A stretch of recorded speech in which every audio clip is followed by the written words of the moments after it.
Bonjour, mon nom est Daniel Livon et aujourd'hui, nous avons la chance d'avoir avec nous le curé Claude Auger, c'est ça? Merci. Qui vous êtes Pierre Saint-Viateur, c'est bien ça comme ça. Mhm. Et Madame Claudine Lambert de la fabrique La Paroisse Saint-Laurent. Vous êtes la trésorière de la fabrique. Oui, madame. Et aujourd'hui, on va parler un petit peu de la dîme. Cette année, c'est différent. Normalement, c'était comme à la fin de l'année. Cette année, on commence au début, au mois de mai. Il y a eu des changements au niveau on pourrait dire des demandes de dons de la dîme qui est fait là, pour la paroisse. Et en premier lieu, la question que j'ai à vous poser, Monsieur le curé, c'est quand on parle de la paroisse Saint-Laurent, on parle de quoi exactement? Ben, c'est que depuis le 1er janvier 2015, il y a eu une fusion sur le plan administratif. Okay. C'est parce qu'auparavant, il y avait la paroisse Saint-Ignace de Loyola, la paroisse de la Visitation de l'Île-du-Pas, puis la paroisse de Sainte-Geneviève de Berthierville. Ouais. Et à ce moment-là, il y avait eu, toutes les années précédentes, là, toute une réflexion. Puis il y a eu, les gens ont ressenti véritablement le besoin et la nécessité de travailler ensemble, d'être ensemble et de faire corps ensemble, de sorte qu'à plusieurs ensemble, on est plus fort que chacun de son côté. Oui, bon, oui, il y a des avantages, bien sûr. Mais depuis donc le 1er janvier 2015, moi, je n'y étais pas à ce moment-là. Oui, c'est ça. Parce que je suis arrivé à l'automne 2015. Mais, tu vois, c'est l'entité légale sur le plan administratif de ces trois communautés chrétiennes qui demeurent tout de même des réalités bien spécifiques et qui ont, pour l'instant du moins, encore jusqu'ici, hein, Madame Lamarguière, il y a quand même encore un certain aspect administratif qui leur revient. Donc, ils sont localement responsables. Mais là, il y a une recherche, une visée de mettre en commun le tout, mais on n'en est pas encore rendu là. Il faut respecter, bien sûr, la dimension humaine, la dimension des ajustements, l'apprivoisement mutuel. Donc, mais j'ai quand même une belle équipe d'administrateurs. Okay, oui. Mais c'est beaucoup de travail pour vous. Ça veut dire que vous devez vous coordonner. Là, en plus, vous me disiez que vous étiez à Saint-Barthélemy. Donc, c'est rendu plus qu'une job à temps plein, on pourrait dire. C'est beaucoup. C'est beaucoup d'aménagement, beaucoup de choses, parce que dans le fond, vous avez beaucoup de demandes que c'est vous qui les recevez et vous avez tout à gérer ça. Là. Mais ce qui arrive, c'est que là, on parle de... Si tu parles de la fabrique, on parle du côté administratif. Bien, évidemment, au côté religieux. Si mais c'est certain que comme pasteur, ou bien non, comme homme, simplement, ou comme serviteur de l'Église, ben écoute, oui, on m'a mandaté, on m'a demandé de venir rendre service sur le plan pastoral particulièrement. À un moment donné, jusqu'à tout récemment, j'étais président des 2 assemblées de fabrique. Okay. Mais là, je considérais que, tout comme mes engagements antécédents, je trouvais que ça revenait aux laïcs, véritablement. Cette question de présider les assemblées de fabrique. Mais véritablement, non, à un laïc ou une laïque, de présider les assemblées de fabrique. Et non plus le curé nécessairement. Ce qui m'a été accordé par Monseigneur Raymond Poisson, donc cette autorisation-là. Ce qui fait que là, je n'ai plus la présidence, mais il y a tout de même cette réalité de la fabrique sur le plan administratif. Auparavant, il faut comprendre qu'il y avait 6 mariés par communauté, par paroisse, ce qui faisait des équipes localement qui étaient plus fortes, qui étaient plus nombreuses. Là, depuis la fusion, ils se sont retrouvés non plus à 6, mais à 2 mariés ou marières localement, mais qui font corps ensemble pour faire une entité de 6 telle que la loi le demande, c'est ça. Donc, sur le plan administratif et légal, c'est une entité légale qui s'appelle donc Fabrique de la paroisse Saint-Laurent, en respectant, bien sûr, chacune des entités qui sont les communautés de Berthier, communauté de Saint-Ignace, communauté de l'Île-du-Pas, la Visitation qu'on appelle. Mais moi, qu'est-ce que je vous demandais aussi, c'était au niveau religieux, au niveau... Dans ce plan pastoral, oui. C'est beaucoup de travail, là. Ça vous demande beaucoup de disponibilité à travers les 3... Oui, c'est ça. Sur le plan pastoral, ce qui arrive, c'est que ça demande une disponibilité, mais on n'a plus l'avantage, comme c'était jadis, où il y avait un curé et des vicaires pour une paroisse, où tu avais le loisir puis l'avantage de mieux connaître tes gens, tu sais, d'être vraiment... Puis, il faut dire aussi, à l'époque, tu n'avais pas les conditions qui nous...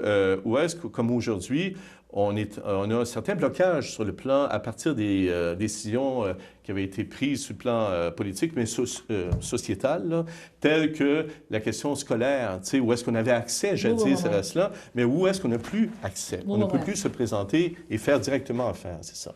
Ce qui fait que là, oui, on essaie de rendre service et d'offrir et d'encourager chacune des communautés, puis chaque baptisé, à faire corps ensemble dans leur communauté, mais aussi à commencer à réfléchir sur cette réalité qui demeure et qui s'annonce depuis quand même un bon nombre d'années, à savoir comment faire Église autrement, pour rejoindre toute une majorité qui n'y sont plus, et pour aller véritablement rejoindre, puis être présent aux défis, aux enjeux qui sont actuels. Mais ça n'empêche pas que vous avez beaucoup de services à faire entrer. Ouais. De baptême, on parle de baptême, de mariage, on parle de... Bien, les funérailles. Les funérailles. En église ou bien non dans les salons funéraires, bien sûr, parce que oui, c'est un lieu. Différente, c'est ça. Et c'est très correct aussi. Donc, vous avez beaucoup de services encore que la Fabrique offre. En termes de spiritualité, là, je veux dire que ce soit d'accompagnement, des choses comme ça. Tu as raison, il y a cet aspect-là. Sur le plan de l'intervention, mais comme je dis, le problème, c'est que là, et ce n'est que le début, tu sais, parce que moi, actuellement, je n'ai que 4 communautés chrétiennes dont je suis responsable. Mais là, c'est sûr qu'il faut penser en plus régional, la région de Dautrey qui va partir de la Valtrie jusqu'à Saint-Barthélemy, tu sais, puis un territoire plus grand. Ce qui fait que moi, j'ai tout de même la chance d'avoir 2 prêtres particulièrement qui, d'un certain âge, mais qui sont généreux, qui sont actifs encore. Bon, et qui sont le père Robert Lalonde, qui est un clerc sémiateur, qui approche près de 80, et Jean-Guy Piette, qui est un des prêtres bien connus aussi du milieu, et qui sont très dévoués et puis très généreux à mes côtés. Moi, j'avoue que sincèrement, si ce n'était que de moi, je trouverais un peu essoufflante, cette mission-là, mais quand même, il y a un défi, un challenge intéressant tout de même. Ouais. Et Mme Lambert, je peux t'appeler Claudine, tu me donnes-tu la permission? Oh, oui. On se connaît depuis longtemps. Et là, on a parlé beaucoup, on pourrait dire de l'implication religieuse, mais la Fabrique, le but de la dîme, c'est dans le fond, c'est de supporter, supporter la paroisse et les 3 paroisses, dans le fond. Là. Oui, les 3 communautés. Mais pour compléter peut-être le Père Claude, c'est que là, oui, il y a eu fusion, mais avant la fusion, on était en unité où on partageait déjà le salaire des prêtres. Ah, OK. Parce qu'on était déjà en unité, mais à un moment donné, on était forcés parce que c'est sûr que l'évêché, le diocèse de Joliette, il y avait 52 ou 53 paroisses, puis il voulait qu'il y en ait 22. Okay. Fait qu'on n'a pas eu le choix de fusion. Des fusions. Puis en faisant fusion, c'est que ça nous aide au point de vue administratif, parce qu'on paye le salaire des prêtres ensemble, on paye l'animatrice de pastorale avec ça. Il y a des choses qu'on met en commun, comme le feuillet paroissial, mais là, il faut s'entendre. C'est que l'évêché, l'économe diocésaine, a calculé au prorata de ce que chaque communauté avait à payer. Fait que naturellement, Sainte-Geneviève étant la plus grosse des 3 communautés, on paye de ces... mettons, je fais un portrait. On va dire que la secrétaire, les prêtres, là, je fais un chiffre vraiment, là... lancé à peu près, là. Mettons, c'est 3 000 $ par mois. On va dire que ça coûte. Bon, bien, Berthier en paye 74 Saint-Ignace, 19 Et puis, l'île du Pas, 7 Fait que chaque fois qu'il y a une dépense qui relève pour la communauté, c'est comme la secrétaire est secrétaire pour les 3 communautés, bien, c'est toujours 74, 19 et 7. Donc, tout le temps. Question que j'ai à poser, je vous donne un don de 100 $ pour ma dîme. D'accord? Donc, c'est divisé en parties. Non. Bon, OK. Non, parce que la dîme, elle va dans chacune des communautés. Si toi, tu payes... Bon, bien, c'est ça. Ça, regardez bien. Là, on parlait des dépenses. Des dépenses. Mais chaque paroissien qui fait sa dîme dans sa communauté, l'argent reste dans sa communauté. C'est ça qui est important de dire. Oui, ça reste vraiment dans sa communauté, sauf qu'avec cet argent-là, ça va permettre de payer le salaire des prêtres, le salaire de la secrétaire, le salaire de l'agente de pastorale, la taxe diocésaine, parce qu'on a une taxe diocésaine de 7 On parle d'électricité aussi. L'électricité, regardez, comme le presbytère, c'est l'électricité de chacune de leur église aussi. Là. Et on s'entend que l'île Saint-Ignace, leur église a été vendue, mais il n'y avait plus beaucoup de sous, mais ils doivent quand même, parce que souvent, les gens ils disent, bien, votre église est vendue, quelles dépenses vous avez? Mais il faut qu'ils payent les hosties. Il faut qu'ils payent les prix en église, il faut qu'ils payent les prêtres, il faut qu'ils payent notre secrétaire, mais toujours au prorata. On s'entend que c'est toujours au prorata. Donc, c'est beaucoup de travail, là. C'est presque un travail à temps plein, faire ça. Ah, de la division, oui. On a une jeune fille qui travaille pour nous 4 heures semaine, qui, elle, a fait tout ça, mais elle le fait pour 7 paroisses. C'est à l'évêché.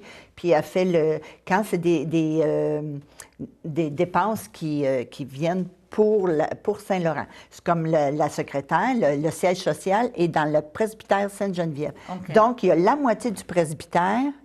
Je ne sais pas, moi, on va dire que c'est le presbytère, je ne sais pas, écoute, 200 pièces par mois, on va dire, à chauffer. Bon, bien, il y a un 100 pièces qui va être payé par Saint-Laurent, mais il y a un autre 100 pièces qui est assumé totalement par Sainte-Geneviève, parce que c'était à côté de notre église, puis c'était notre presbytère. Fait que c'est toujours séparé. Les dépenses du curé, parce que lui, il a un salaire, mais il faut qu'il paye aussi. Il paye ses choses. Il faut qu'il paye son loyer. Oui. Bon, bien, ça va dans Saint-Laurent. OK. Puis c'est assumé toujours Moi, au j'ai une prorata. question qui m'a toujours intriguée. Il y a les collectes. On pourrait dire les collectes dominicales, les collectes aux messes.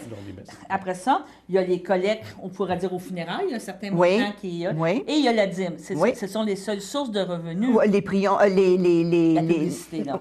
Oui, mais non, la publicité là, qu'il y a dans le feuillet paroissial, on ne touche pas à ça. OK. Non, parce que ça paye le feuillet paroissial, puis c'est la compagnie qui s'en occupe. C'est ça. Okay. Mais il y a les lampions aussi, on fait un petit peu de sous avec ça. Donc autrement dit, l'évêché ne fait pas une subvention de fonctionnement dans ces églises. Je ne sais pas si vous comprenez ce que je veux dire. Ils ne disent pas par année, l'évêché à Joliette, ils ne disent pas on vous donne 10 000 par année pour faire fonctionner. Donc, c'est chacun qui doit être autonome dans ses montants. Exactement. Puis tout l'argent ramassé qu'on ramasse, là, qu'on a, il y a 7 de cet argent-là de taxes diocésaines qui s'en va à l'évêché. C'est contraire, ça s'en va à l'évêché. Bien oui, parce que c'est comme nos gouvernements. OK. Tu sais, là-bas, il y a mettons, il y a la personne qui s'occupe de tous les agents de pastorale. Monseigneur, c'est un peu comme le gouvernement. C'est un gouvernement. Mais du 7 que la taxe diocésaine qu'on doit payer dans Saint-Laurent, c'est toujours au prorata. C'est Sainte-Geneviève qui en paye le plus parce qu'elle est plus grosse. OK. Cette année, vous avez décidé de faire la dîme au mois de mai. C'est vraiment plus spécial que de le faire comme en fin d'année. Normalement, on se fait ça plus à l'automne. Vers octobre, c'est ça. Mais là, cette année, on a décidé de faire ça parce que à peu près tout le monde dans le diocèse est au printemps. Okay. Puis on a jugé que c'était plus facile au printemps pour la simple et bonne raison qu'il y a un petit peu plus de sous dans les gens, dans les portefeuilles des gens parce qu'ils n'ont pas le chauffage qui s'en vient, les gros mois d'hiver, les enfants qui rentrent à l'école. Il y a beaucoup de gens qui ne fréquentent pas l'Église, mais qui payent pareil. Là, qui payent. Mais tu sais, quand les enfants rentrent à l'école, puis ce qui arrivait, c'est qu'il y en a beaucoup qui payaient aussi, mettons, vers le décembre, ils en envoyaient un petit peu au mois de janvier, au mois de février, puis là, ils voulaient avoir un reçu pour, on va dire, pour 2017. Fait que là, ça commençait à être difficile à administrer pour la secrétaire. Tu sais, elle l'a payé en 2018, mais elle va avoir son reçu de 2017. Moi, je comprends. Fait que là, on va faire sûrement une relance en septembre pour ceux qui n'auront pas payé, mais au 31 décembre, c'est fini. Ce qui va rentrer après, ça va aller dans l'autre dîme. Mais ça va toujours être comme ça, là. Et deux questions. Premièrement, on suggère aux gens de donner... Moi, je me souviens que dans le temps, c'était de dire une journée de travail, l'équivalent d'une journée de travail qu'on demandait là, comme barème un petit peu à donner aux gens. On est-tu encore dans ces barèmes-là? Bien là, on a fait aujourd'hui, pour chaque famille, on suggérait un montant de 52 pièces par semaine, 52 pièces pour l'année, ce qui faisait à peu près 1 pièce par semaine. C'est sûr que si les gens veulent donner plus, là, vous n'arrêtez pas ce chiffre-là. C'est une suggestion, c'est pas une obligation. Puis, mais heureusement, il y a des gens qui donnent plus. Mais il y a des gens qui donnaient 50 d'habitude, puis cette année, ils ont donné 52. Bon, vous avez récupéré 2 semaines avec le montant, c'est bien. Mais c'est vraiment rien qu'une suggestion, là, parce que... Excuse-moi, mais il faut dire que la dîme fait partie des traditions. Je sais qu'il y a des gens qui, sans fréquenter nécessairement l'Église, là, une bonne majorité, mais demeurent tout de même attachés à certaines traditions. Ce qui fait que cette question de dîme, c'est une question de dire... C'est un geste de solidarité, de mise en commun. De dire, voilà, oui, il y a une église, je la fréquente peut-être plus ou moins, bon, pour différentes raisons, mais c'est très correct aussi. Mais à l'occasion, il y a des services où il y a des... il y a de ces moments qui nous sont précieux, qui sont chers, qui sont importants dans notre expérience de vie, soit au niveau du couple, soit au niveau de la famille et tout ça. Et on souhaite ardemment qu'il y ait ces services de disponibles. C'est pour ça que je me dis... La dîme, donc, c'est mettre en commun, c'est dire, bon voilà, donc, OK, peut-être que ça vient un peu nous déranger ou nous titiller, mais quelque part, on se dit, écoute, on va peut-être réajuster les choses de sorte que l'approche se fera donc au printemps. Comme Mme Claudine dit, ça se fait dans un temps où il y a moins de sollicitations. C'est ça. Et de prendre le temps de vérifier, effectivement. Donc, à partir de cette expérience-là, de dire, bon, il y a une somme qui a été bien sûr indiquée, mais ça, c'est à titre suggestif. Puis de dire, voilà, à partir de ça, dans le concret de la chose, est-ce que, il me semble que selon cette tradition, oui, on me dit, considérant mon salaire ou nos salaires en commun, on pourrait peut-être offrir ou permettre pour que ce service-là en Église, parce que c'est certain que il n'y a pas une majorité qui fréquente l'Église et c'est de plus en plus lourd aussi à porter. C'est ça que je vois, là, parce que si on regarde les papiers, tu parles de 60 000 de pertes anticipées. Là. Pour les 3 paroisses. Ça va bien, là. Ça va bien, tu te dis, on perd 60 000. Il y a des activités de financement à l'occasion, vous faites des spectacles, des choses, mais c'est pas évident non. encore. Prenez-vous beaucoup de l'automax de ce temps-là? C'est sûr que si je gagnais 60 millions, j'en donnerais, j'en parle, Nathalie. Je veux dire, mais qu'est-ce que je veux dire, c'est que la question, oui, c'est parce qu'à un moment donné, il y a un coussin qui va finir par tomber, là, qui va finir, j'imagine qu'il doit y avoir une espèce de petit coussin placé quelque part, puis il doit commencer à fondre au soleil. Oui, beaucoup. C'est ça. Mais là, c'est pour ça que le fait de faire la fusion, il y a de plus en plus de choses qu'on va faire en commun. Comme là, c'est banal peut-être, mais on s'est aperçu, la secrétaire s'est aperçue que payer nos prions en Église chacun, dans nos communautés, ça nous revenait plus cher que se mettre ensemble pour les acheter. Oui. Parce que n'ayant plus, on avait... Volume, tu avais un barème de volume. Exactement, ça pouvait diminuer. Puis même, éventuellement, il va falloir faire des choix pour nos églises l'hiver. Quelles qu'on laisse ouvertes l'hiver, puis qu'est-ce qu'on ferme parce que ça coûte trop cher de chauffage. Ça coûte puis les gens, je sais qu'il y a beaucoup de gens qui tiennent à leur église, un peu comme le Père Claude disait, ils ne la fréquentent pas, mais ils tiennent. Tu sais, au niveau... Sentiment d'appartenance. Exactement, ils veulent. Sauf que ils veulent, mais c'est un peu de la magie, parce que l'argent ne tombe pas du ciel, puis ça coûte cher maintenir comme notre beau monument historique. Mais c'est ça, je m'en allais dire. Ça a mis un couteau à 2 tranchants d'avoir fait nommer un monument historique, patrimoine historique. Non. Quand tu fais des travaux, des choses, ça t'oblige à avoir des contraintes de réaménagement, non? Oui, mais si l'Église n'avait pas été monument historique, elle serait fermée. Okay. Parce que quand on a fait les rénovations, c'est que les assurances nous obligeaient à faire dans un laps de temps les rénovations nécessaires, sinon l'Église fermait. Okay. Elle était rendue dangereuse. Fait qu'en étant patrimoine... c'est pas avoir des subventions. 70 Okay. Puis on était à chercher 30 mais des fois, à 30 de 800 000, ça faisait beaucoup de sous. Ça faisait beaucoup de sous. Mais si ça n'avait pas été ça, notre Église, elle serait fermée. OK. Fait que c'est pour ça que c'est important de l'avoir, mais c'est un beau monument, mais ça coûte cher de chauffage. C'est sûr. Mais là, une chance, on a fait les murs qui ouvraient, ça, c'était fermé. Après ça, ils ont tout refait la fenestration parce que l'air passait. Puis après ça, c'était le toit qui a été refait. Fait que tout ça mis ensemble, là, notre église est quand même viable. Il y a des petites choses comme partout ailleurs. Là. Mais elle est en bon ordre. Mais il faut continuer de la maintenir. C'est ça. Puis les 2 autres communautés aussi, ils tiennent à leur église. Bien, l'île Saint-Ignace est vendue, mais ils ont quand même le culte. Il y a une entente avec la municipalité pour garder le culte. Puis les gens qui l'administrent avec nous, ils tiennent à leur église. Tout le monde tient à son église, puis tout le monde veut la garder. Puis on ne sait pas combien de temps on va pouvoir garder les 3. Mais si on veut les garder le plus longtemps possible, il va falloir que les gens continuent de payer la capitation. Bon, on dit dîme, mais il y a aussi le synonyme, c'est capitation, c'est ça. Est-ce que ça va bien présentement? Les sommes rentrent bien? Bien, ça commence. On va en parler. Il faut en parler. Puis je sais qu'en septembre, il va y avoir une relance parce qu'il y a des gens qui attendent la relance pour donner. Ils attendent d'avoir leur lettre personnelle. Mais si vous voulez. Il faut dire, ce que je voulais préciser, c'est qu'on parle beaucoup des bâtiments. Des services aussi, mais c'est ça. Donc, l'important, c'est, vous voyez, tout l'argent, que ce soit au niveau, le cumul de l'argent récolté, soit lors des quêtes, lors des célébrations, peu importe lesquelles, et la dîme, donc mise en commun, donc solidarité. Cette question-là, c'est d'abord et avant tout pour la mission. Okay. C'est pas tant pour la question de tenir les murs, aussi beaux soient-ils de nos bâtiments. Ça, il faut le respecter, bien sûr.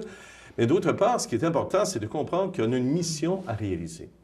Et si l'argent n'est pas au rendez-vous, l'argent minimum, du moins le soutien financier essentiel, À un moment donné, ben, il va falloir faire preuve choix. de cohérence. Il y a des choix. C'est à un moment donné, si on souhaite qu'il y ait cette évangélisation, qu'il y ait cette recherche de faire Église autrement, de manière que ça rejoigne les aspirations dans ce qu'ils sont, dans ce qu'ils vivent, dans leur quête de sens et de vérité, bien, il faut qu'il y ait quand même ce soutien financier pour le faire.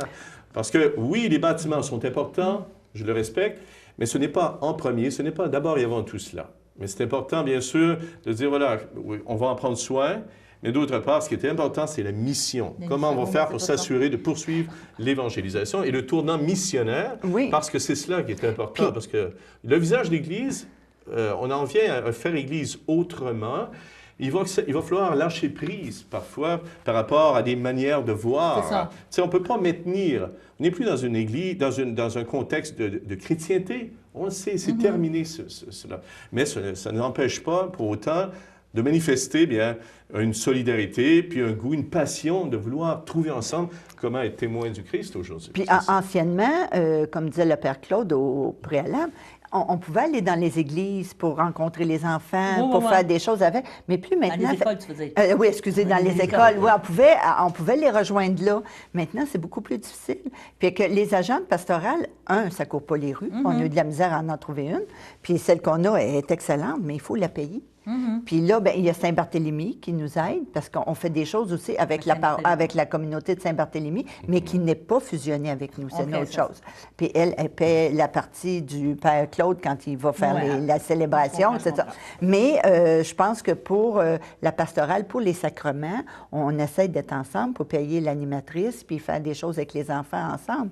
Parce que je sais qu'il y a des parents qui y tiennent, mais comment on va les retrouver? Oh non, c'est pas évident. C'est vraiment pas évident. Puis ça prend des sous pour être capable d'embaucher quelqu'un de qualité pour offrir ces services-là. Donc, on va faire un petit résumé pour terminer. Bien, Monsieur Père Claude, vous êtes encore impliqué, vous voulez travailler encore dans le... Oui, j'aime bien la région. Là, je termine ma 3e année. Non, mais vous voulez rester. Je veux rester. J'aime bien ça, oui. Avec une bonne équipe. C'est ça. Vous voulez rester avec une bonne équipe, ça va bien. Comme on dit, il faut trouver des moyens de faire des moyens de financement. L'objectif, c'est sûr que l'objectif sera 300 000, tout le monde serait content. C'est sûr que si on arrive puis qu'on parle en termes d'objectifs, on peut parler quoi d'un 250 000 environ? Pour la capitation? Oui, pour les revenus totaux qu'on doit ramasser, c'est environ 250 000 pour l'année. Pour l'année, oui, c'est sûr qu'avoir ça, on serait bien content. Puis la capitation représente facilement 80 % je te dirais? Non, je sais pas. Hein? Je sais pas. C'est une bonne question, oui. On prend tout. On prend tout, c'est ça. C'est plutôt ça.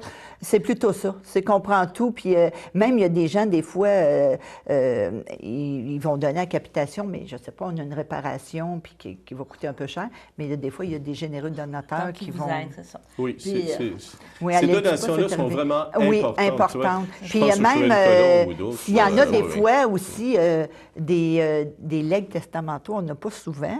Mais ça peut oui, puis ça l'arrive de temps en temps. Quand ça l'arrive, ça fait vraiment du bien. Ça fait bien du bien. Puis en dernier point, des bénévoles aussi. Ah, bien ça. Oui, on a besoin la plus belle richesse de nous. Oui, puis tu sais, dans l'Évangile, c'est écrit, puis j'ai toujours tenu cette parole-là, la moisson est abondante et les ouvriers peu nombreux. C'est toujours comme ça. Bon, je vous remercie beaucoup. Merci. Ça m'a fait plaisir de venir vous rencontrer et qu'on vienne nous rencontrer aujourd'hui. Merci, Claudine, comme toujours. Ça me fait plaisir de te rencontrer. Puis on vous rappelle qu'on est en pleine campagne de campitation de dîmes. Normalement, vous devez déjà avoir reçu par la poste l'invitation, on a tout reçu. Et comme on dit, attendez pas au mois de septembre, vous allez avoir encore la rentrée scolaire, les choses à faire. Là, c'est le temps. Là, je vais être votre porte-parole. Les retours d'impôts sont rentrés. Exactement. Prenez un petit peu le montant de votre retour d'impôt, puis donnez-les tout de suite directement à votre paroisse. Ça va être déjà réglé, vous ne l'aurez même pas vu. Puis elle va vous donner un reçu d'impôt pour l'année prochaine, que vous allez même pouvoir récupérer sur votre retour d'impôt sur celui de l'année prochaine. Alléluia. Ça a bien de ça? Oui. Bon, merci beaucoup. Ça nous a fait plaisir. Merci. OK.